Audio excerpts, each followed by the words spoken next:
Ngayon tag-ulan na, naglalagay na ng mga pasilidad sa ilang estero sa Maynila para iwas baha. At live mula sa Maynila, may unang balita, EJ Gomez. EJ?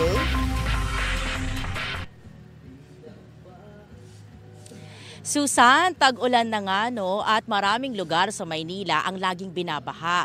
Karaniwang sanhi niyan yung mga baradong kanal o di kaya naman ay yung mga umaapaw na ilog dahil sa mga nakatambak na basura.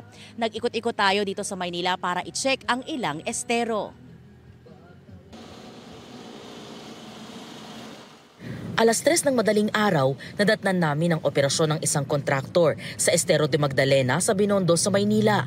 Naghakot daw sila ng mga bakal na magsisilbing pader sa estero. Flood control project daw ito ng Department of Public Works and Highways o DPWH para maiayos ang daloy ng tubig at kondisyon ng estero lalo na ngayong tag-ulan na. Ang ginagawa po namin flood control is more on retarding basing. Kung kaya mo ng 6 meter tapos wawalan mo tapos lalagyan mo ng pile cap. Tapos isimento mo yung ilalim. Mayroong dredging na tinatawag yan para mabawasan yung pag-angat ng burak. Sa Estero de Binondo naman, may mga naka-install na pasilidad para sa mas madali ang paghakot ng mga basura sa tubig. Nakapaglinis na rin daw ang lokal na pamahalaan sa Estero de la Reina sa Santa Cruz. Ayon sa barangay, naibsan kahit paano ang pagbaha sa lugar sa tulong ng patuloy na paglilinis. Inilinis po ang mga kanal. At mga sweeper naman dito everyday palagi naglilinis. Dati nung hindi pa nalilinis, mga hanggang hita, ganun, baha. Nung malinis na yung mga kanal,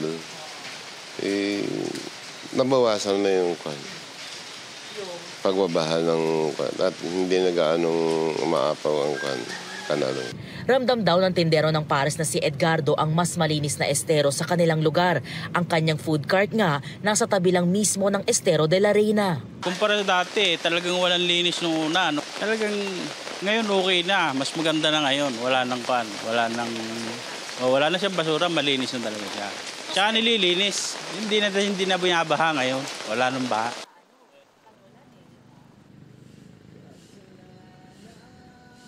Susan, naging maulan yung pag-iikot natin sa ilang estero dito sa Maynila. Pero kapansin-pansin na wala ng gaanong basura. At mula rito sa aking kinatatayuan, kita itong trash facility dito sa Estero de Binondo na naka-install din sa mga kalapit na estero dito sa lugar. Kanina malakas yung ulan at may mga nakita tayo ilang areas na medyo binahana, pero sa mga oras na to ay tumila naman na ang ulan.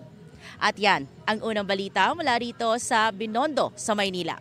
EJ Gomez para sa GMA Integrated News. Gusto mo bang mauna sa mga balita? Mag-subscribe na sa GMA Integrated News sa YouTube at tumutok sa unang balita.